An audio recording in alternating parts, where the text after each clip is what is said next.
Hey everyone. First of all, I just want to say thanks very much to everyone that's had a look at my videos, watched them, liked them, sent me a message, sent me a comment.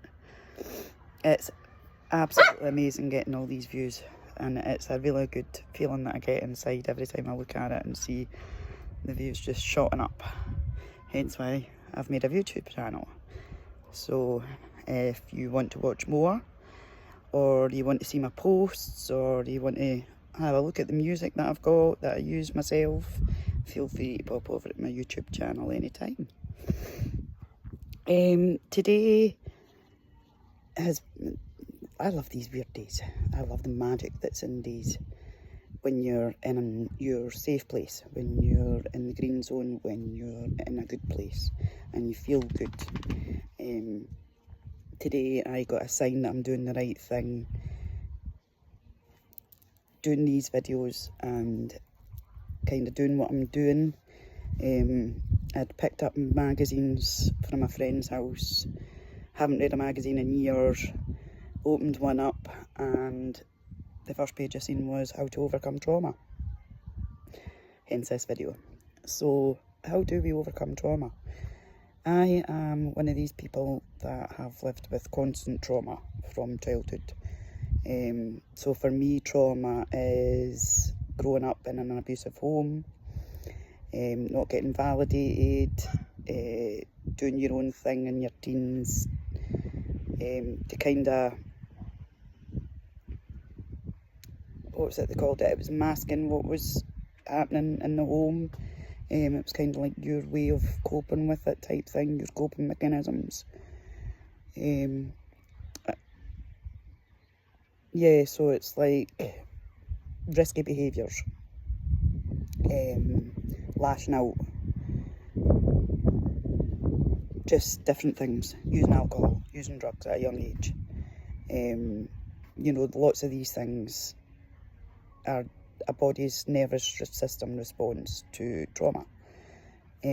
So yeah, that was my teens, and then of course two traumatic childbirths, X, Y and Z after that. So yeah, I'm a lived person that lives with complex trauma. And when you're living through trauma and you're in what I call a deep depression, because you know, trauma is depressing, it's hard to overcome.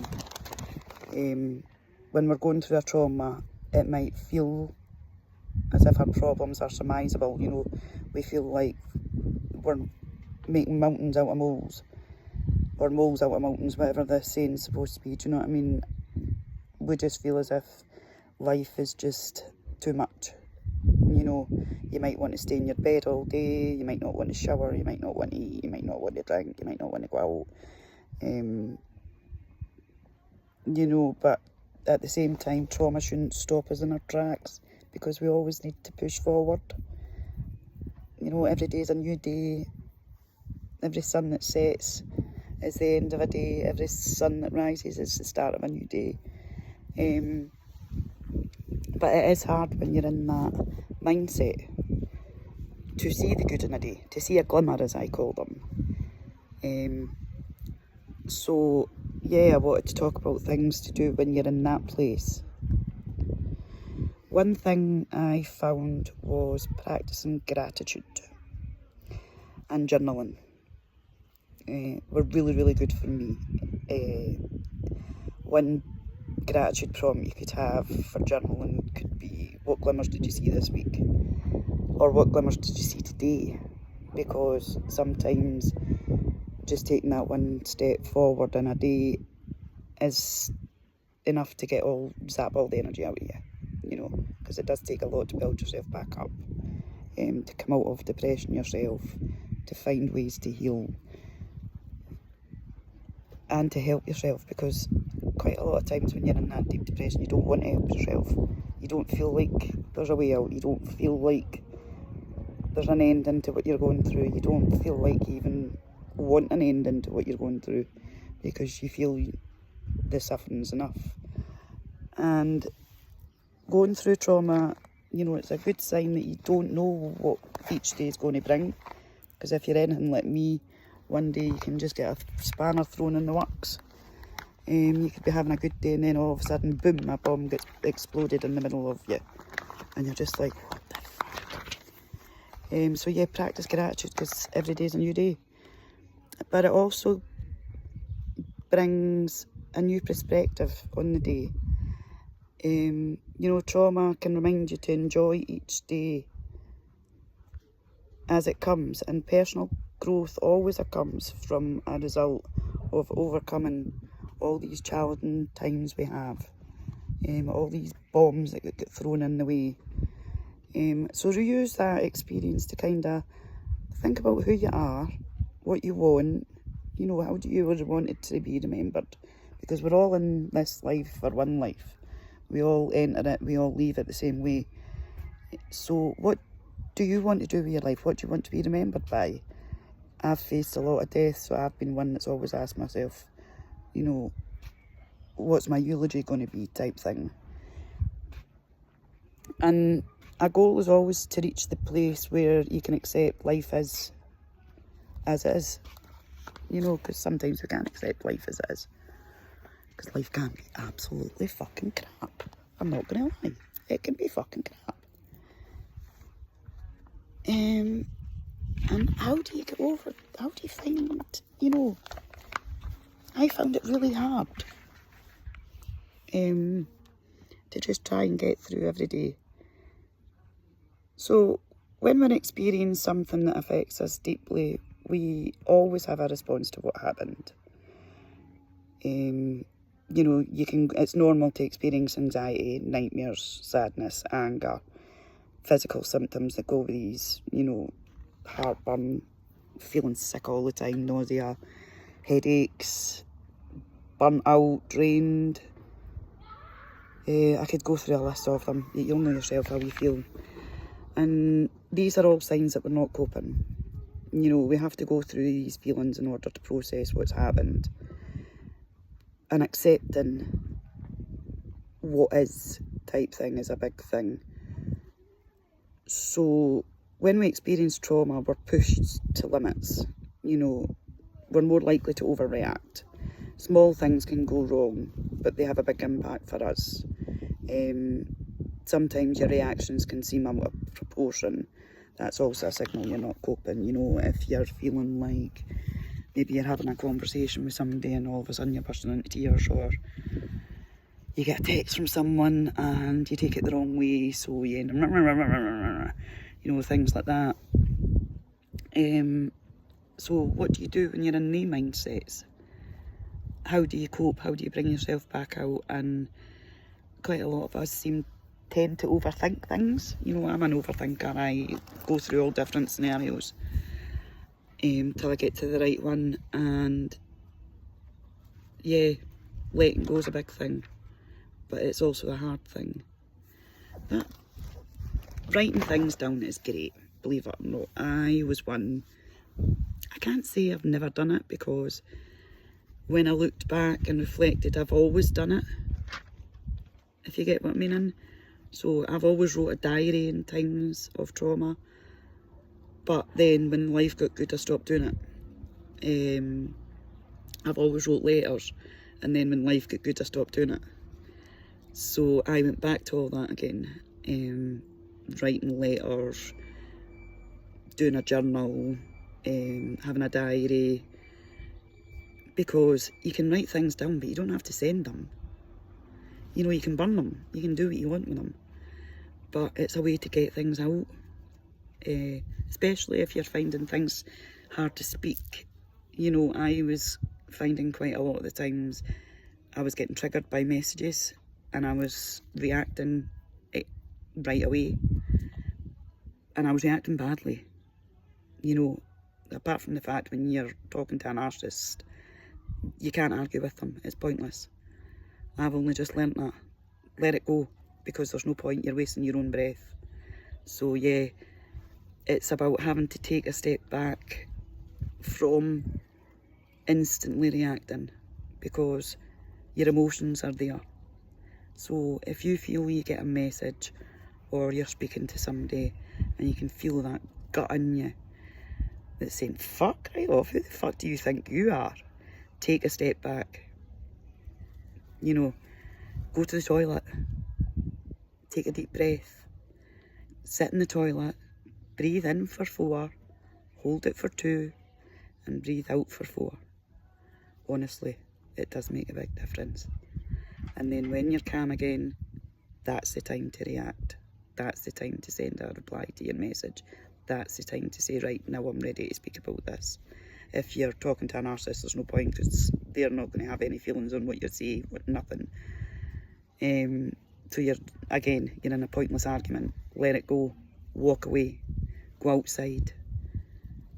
You know, choose your emotion. And it's hard when you're emotionally riled. You know, when you're getting your buttons pushed constantly. But write a letter. Write a letter to them. You don't have to post it. You don't have to send it. But you can get out what you want to say in a good way, in a healthy way. Because you might be like me, you might not want to go to a therapist, you might not want to speak to people, especially when you're depressed. I had no choice but to reach out to these people. I unfortunately wanted to commit suicide and nearly did. And that's been 3 times this year, so I know deep depression. I know what I'm talking about. And I went through the distress brief intervention team. I was with them twice in the space of 2 months. I was with them for a wee while, and you get lots of great tips, ways to help you, ways to help bring your kind of goodness. I'll be sharing with them all the tips I learned, I'll share with you. The master I've only just got is the letting go. That is the hardest part. Letting go is the hardest part of your journey. Now I've got like a veil, I feel as if a veil's just lifted. So I do this week. That's the only way I can describe it. It's like a veil's lifted and my eyes are wide open. I know what I want in my life now. I know what I want to do. I'm just a whole new person. And it's great. It's such a great feeling. It's such a release to know, just by wee signs that I'm getting, that I'm doing the right thing, I'm on the right path. Because you do get signs, you do get glimmers in the day. I will talk about glimmers in another video. And yeah, so put some music on. Listen to the radio. The radio is a good thing when you're down, because you're not listening to set songs that can trigger different emotions. So I've always found a good radio channel is a mix. You know, you never know what's going to come on the radio. And you can get signs through the radio by songs and stuff like that, things that they're talking about. We're always given signs left, right and centre. We just sometimes don't know how to see them. Especially when we're depressed. We don't always look for them, if you get what I'm meaning. So yeah, take the time out your day to find the small things in life that make the biggest of difference. It might be through your kids, if you've got kids. It might be the sun shining outside instead of it pissing the rain. It might be you look at the telly and there's a good programme that you fancy seeing, watching. It might be you see a thing on social media and you think, oh, I like that. That changes your mindset on at the time, and so follow it. Try not to get stuck. Try not to dwell. Doing things out your comfort zone. Once you're in a safe place, to do things out your comfort zone is often very, very helpful. But when you're in that fight or flight, freeze mode, you've got no chance. It's only the wee things that matter when you're in that mode. And it's the smallest things we do each day that helps us to grow and build. And, you know, when you're at the bottom of a mountain looking up, it can seem like an impossible journey. But when you think about just taking one step and putting one foot in front of the other, it seems more doable. And it's true, because one step moving forward is more doable. So try not to think about the next hour, the next 2 hours, the next 4 hours, the next day, the next week, the next month. Take one day at a time, 1 hour at a time. however feels best for you. And look after your body.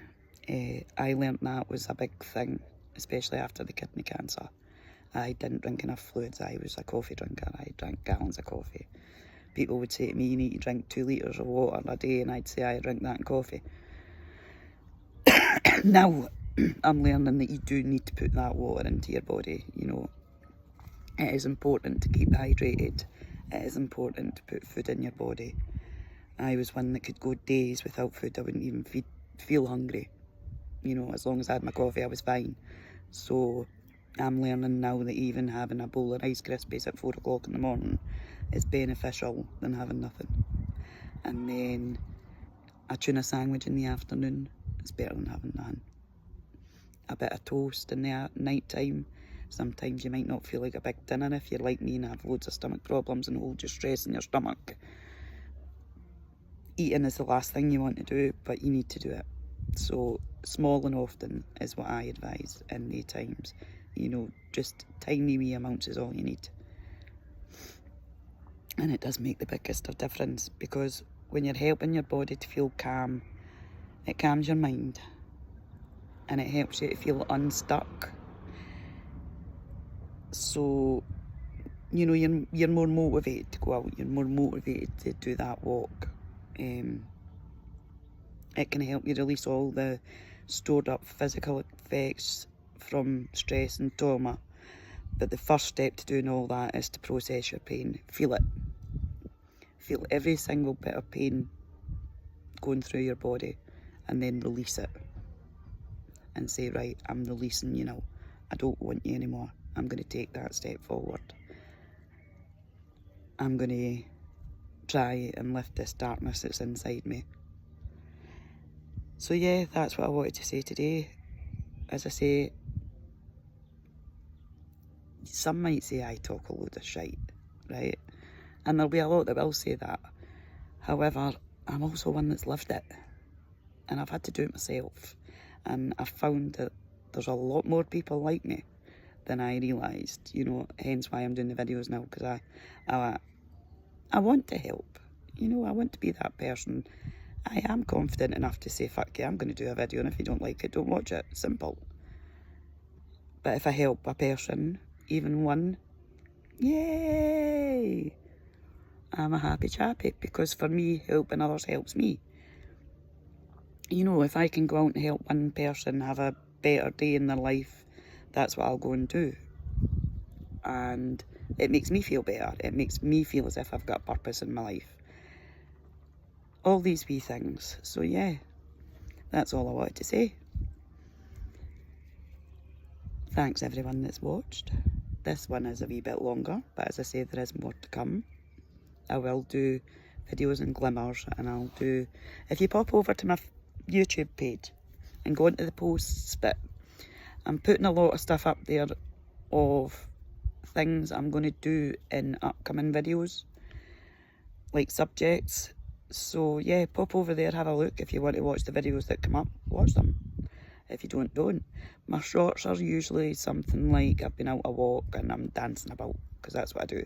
I go a walk and I dance wherever, or I sing my heart out, because it's good for the soul. And what's good for this, why fix what's not broken? It's always helped me, and it always will, so I'll always do it. Yeah.